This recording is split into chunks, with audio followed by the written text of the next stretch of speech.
Hi, everyone. In this video, I want to talk about evaluation context in DAX. As always, going through SQL BI is probably the best way to go about it. And that is the reason I have this article open. You will find the link to this article along with the YouTube video. And you will also find an additional article that is there on towards data science. And I like it because the author has tried to explain filter and row context in quite a different way, using a very visual example. Now, the article can be a little dry to go through, and especially if you do not have a lot of understanding of DAX to begin with, it can get a little difficult to find your way around it. So the way I want to do it is that I will give you a live example, explain it on Excel, and then explain it on Power BI. And of course, you have the article as a reference point for you in case you want to go back and read about it in more detail. So we are working with a data set. And we have a list of products, units, and the price. Now imagine that you would like to apply a filter so that we are not looking at all the products, but we're only looking at one of them. Let us say phone. Now manually, we would click on the drop down and select phone, and you can see that there are 4 of these transactions. To do this with an Excel function would be filter, where we say that the entire data has to be filtered, which is transactions table. And the include criteria is that the product column is equal to phone, like this. And as you can see, it gives us these 4 records. This is what we call a filter context. That means it's a subset of the table. It literally creates a new table, taking into account the condition that you have given. For example, here we said that the product column needs to have phone in it. Now, obviously, we were working with a table, and that's why the formula looks like this. Let me also put the formula here. Let's also see what will happen if we are not working with a table, but we're just working with a normal data set. So this time we would say filter. We want to filter the entire table again, B14 to D23. And the include criteria is that in the first column, column B, the value is equal to 4. And you get the result like this. Same result as before. And this is the formula, everyone. There you go. Of course, you can have multiple conditions as well.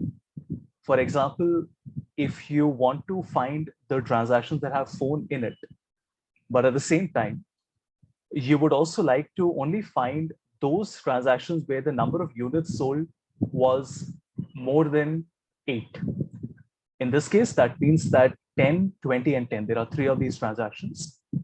Then you can give another condition. So this would be my first condition, which is that B15, B24 is equal to phone. And then we multiply it and also say that C15 to C24 is greater than 8. And as you can see, we have applied 2 conditions. And now we only have these 3 transactions. The same thing if we want to do in the first one, then we should be able to say that transactions units is greater than 8, right? What if you want to select 2 items? For example, I want to select phone or laptop. So what we're going to do here is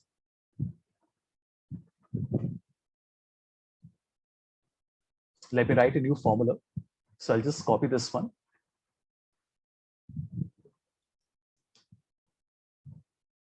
and we will see that there is a plus sign, right? This essentially acts like an OR.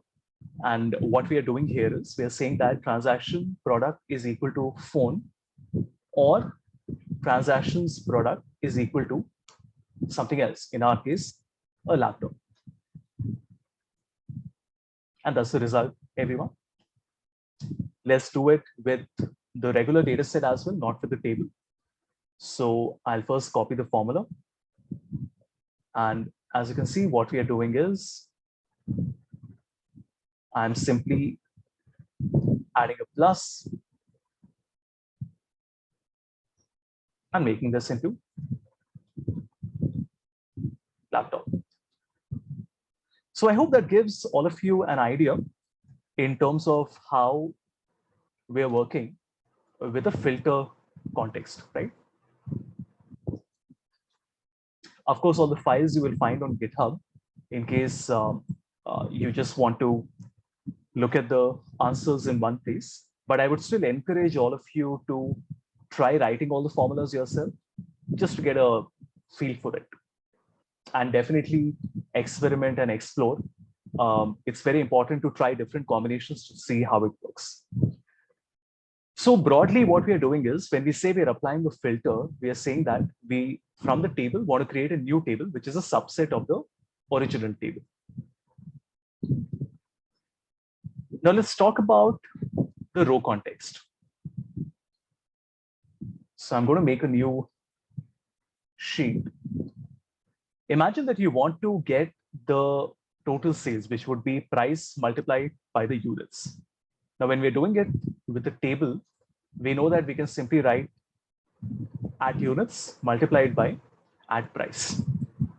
Now, since we are working with a table, we are doing what is called an iteration. That means we are multiplying the first value, which is 10, by the first value, which is 1000. That would be 10,000. Then we go to the second row. And then we say 5 multiplied by 2500. So that is the iteration, that it moves from the first to the second row, and so on and so forth. And the result comes like this. So you notice that we only have a single formula, but in each one of these rows, it's multiplying units by price. What that means is that I don't need to specify the row because it automatically goes to every single row one by one. Now, if you were to do this with a normal data set as well, what we would do is we can simply multiply C21, C29 by D21, D29. And as you can see, we get the same result. So what is happening here? We are multiplying C21 by D21, C22 by D22, and so on and so forth.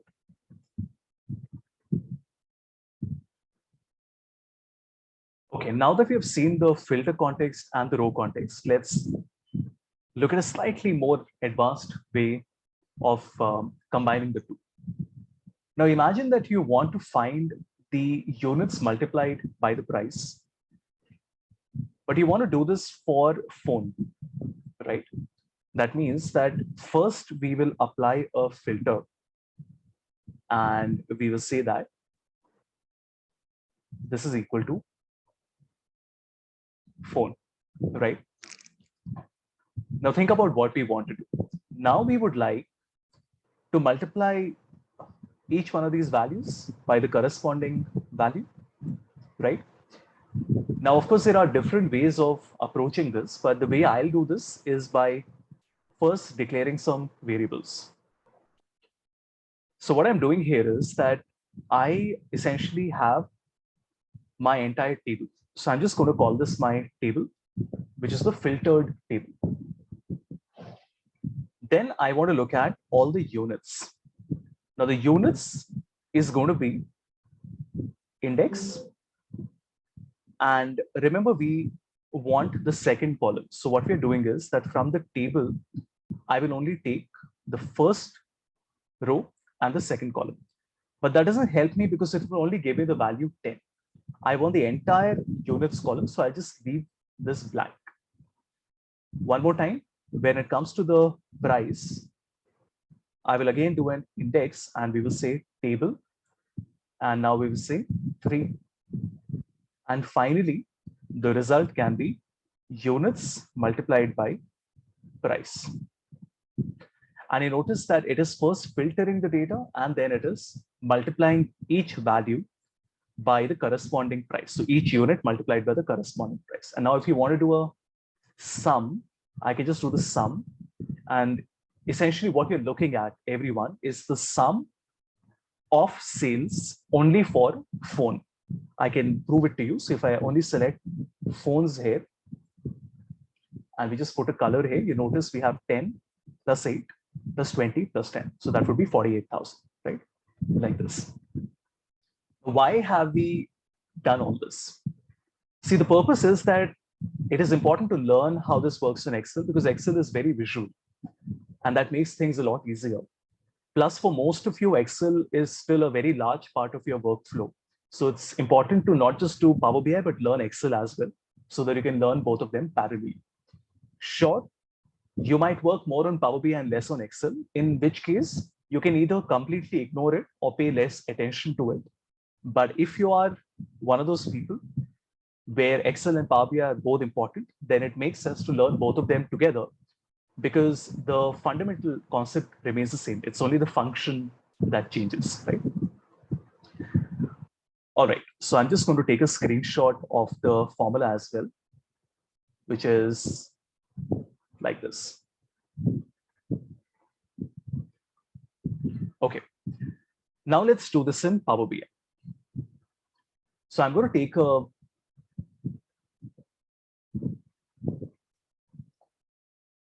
copy of my data set and save it in a new file. And the table is already called transactions. So let's save it on the desktop. And I'm going to call this filter and row context for Power BI, right?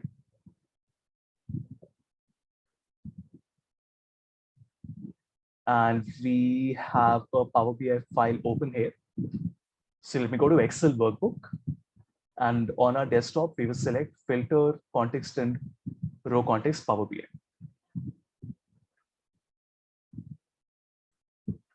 We'll select the table and load the data.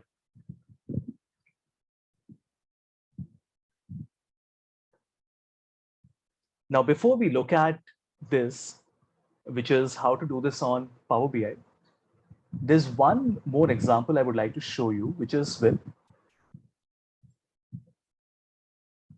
a data set like this. It's a transactional data. And I want to show you is that when you make a pivot table, essentially you are creating a filter context. Let me explain that. So first I'll take a copy of the data set. So let's take a copy of the data set here.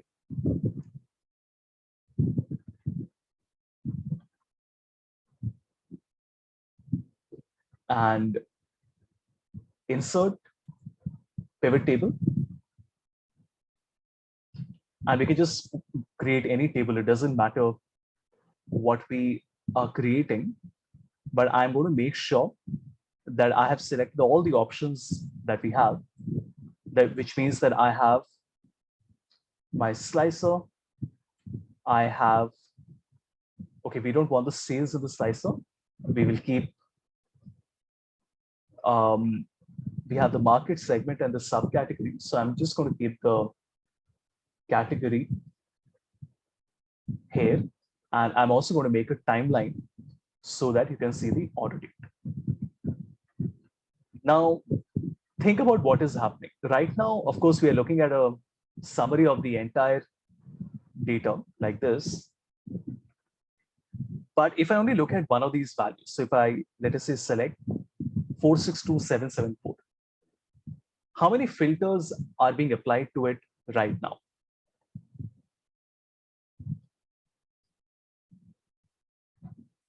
Let's select this one, 147023. Now, if you think about it, we have 4 filters that are being applied. In fact, we can make it 5 filters as well, like this, 53755. So there's one filter, which is chairs. That means we're only looking at the subcategory chairs. The second filter is the segment. We're only looking at the segment corporate. The third filter is in the market, which is we are only looking at the market Asia Pacific. Then the category is furniture, and the order date is 2014. Now, this is something we have been using for such a long time, but we never really think about it this way.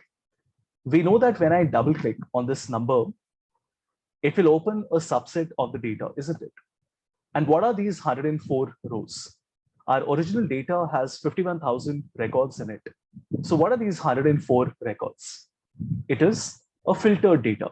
Similar to me writing the filter function, we are filtering the data. So always remember that when we're applying a pivot table and you have different types of slicers and row and columns, what you're essentially doing is you are applying a filter to the data set. Okay, now that we have understood that, let us go back to our Power BI file. We already have the table loaded. And the first thing I want to show you is how do we get the row context. We'll start with that, where we created this new column called sales, which is units by price. Now to do this, I can go to my data view. Hey, we can create a new column, and I'm going to call it sales CC. CC is for calculated column, since we are creating a calculated column. And this is my units multiplied by the price. Let me increase the size as well. So as you can see, we are multiplying each one of these rows. That means 10 by 1000, 5 by 2500, 8 by 1000, like that. This is essentially what we did in Excel as well. And this, everyone, is a row context, right? So if I make a table and I keep my product, price, units, and calculated column, this is the result that we get, everyone, right?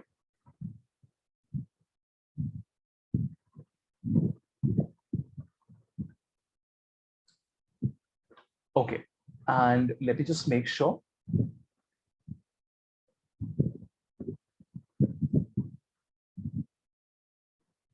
That our results are matching. So just a moment. Okay, now the reason the result might not look correct is because it's adding up all the prices. That means laptop is coming as 5,000 because it's 2,500 and 2,500, right? That doesn't make sense. So I'll just convert my price into average so that we can see.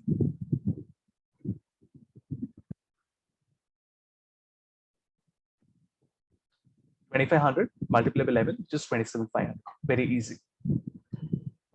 Now there's another way of doing this, which is by using an iterator as a measure.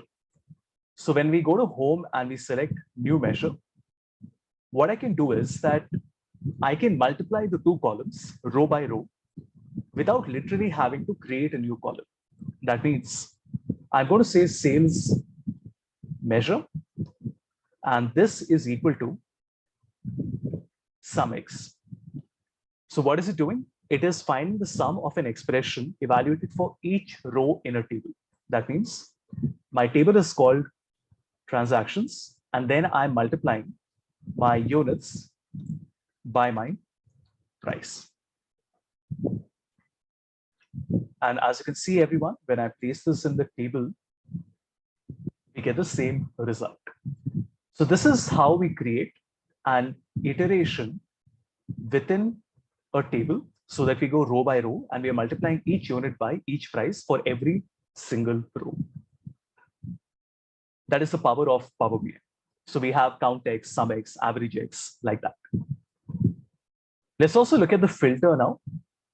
Now, if we go back to the Excel, the filter that we had created was like this, where we said that we only want to look at those transactions where the rows are equal to phone, right? Let's do that. So first in the data view, I'm going to create a new table. And here very simply, we will say that this is my table with phones, right? And what is it equal to? It is equal to filter. The original table is called transactions. And what is the filter expression? That my product is equal to phone. And as you can see, everyone, it does what we did on Excel. It literally creates a new table for us called table with phones, right? But how do we do this inside a formula when we're working directly on the report view? Now, the result we wanted was that we wanted to filter the phones, and then we wanted to also find out how many of these units are greater than 8, right? Let's do this. So new measure. Okay, first, let me show it to you in the data view itself. So this is the first one. And let's add another filter where we say that my units is greater than 8. As you can see, now we only have 3 rows with us, which is what we had in the Excel as well, like this, right? What do you do if you want to find phone or laptop? Let's see that as well. So I'm just going to comment this out. And now we will say that we are filtering transactions, and the product that we have is either equal to phone double pipe, that is an or that we are writing. Product is equal to laptop. And there we go. Now you can see that we have these 6 rows with us, which is what we had in Excel as well. So we are looking at the filter table where it is phone or laptop. Now, the final thing that I want to do is I want to get this result of 48,000. What does it mean? It means that we want to first filter the data so that we are only looking at the rows that have phone in it. And then I want to multiply units by price. So let's go to the report view and I'll click on new measure. So I will say sales for phone. And what we're doing here is we are doing a sum X. Now, remember, we can't select the original table because if I select transactions, then this has all the different products in it. So what we want to do is we want to filter the table, which is transactions. And then what is the filter expression? We already know this. So the product is equal to phone. And this essentially creates a new table for us. And on this new table, I'm applying an expression, which is units multiplied by the price. Let us see how it works now. So if we make a card and we keep sales for phone in it, you can see the result is 48,000, right? So one more time, when we look at the formula, this is what we do on Power BI. And this is what we had to do on Excel. See, you might argue and say, why are we even doing it on Excel? The purpose was to help you understand it better. If you've understood it directly on Power BI, nothing like it. But then for most of us, we also want to be advanced Excel users. So I thought this would help you as well. Perfect. So that explains you the row and the filter context, everyone. If you look at the article, they have explained the same thing. So you notice that they are saying that the gross profit is sum X, the sales table, sales amount minus the sales cost. So essentially, they have 2 columns, amount and cost, and they are doing an iteration row by row, right? And after doing the row by row for each of the rows, they are finding the sum, right? Like this. Now you can also do a count rows here. So it says that in addition, you can use a column reference to instruct certain function to perform an action on a column. Like in the following measure that counts the number of product name. Values is doing what? Values is basically giving you a list of all the product names that you have. And it is simply telling you the count that is there, right? And then of course, they explain these things in a little more detail. Here they talk about filter, sum X, average X, etc. And This is also very important. So it says that if a row context is not available, evaluating a column reference produces an error. For example, if we say that the measure is sales amount is equal to sales amount, it doesn't make any sense. The reason is that I'm not doing any operation on that amount column, right? But the moment I say sum of sales amount, what I'm doing is I'm going row by row and I'm adding up each value that is there in that column, right? Related is what they have done here. Basically, they're connecting two tables. I have a separate video that essentially does the same example. So you can look at that. So, but here broadly, what we're doing is we are finding the average, but we are multiplying sales amount by the discount percentage. But the only thing is that we are looking at a related table here, right? So one of the columns is coming from sales, one of the columns is coming from the customer table. And they've taken the same example of a pivot table to explain how when we look at a value, we are doing a filter on that particular cell. So there are many filters that are propagating into it. That is what they're explaining here as well.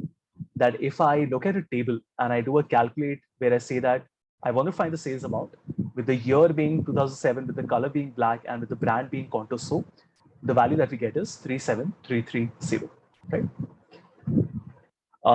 Then there's a slightly more advanced topic, which also talks about the propagation of filters. This I've explained in a different video where I talk about related and related table.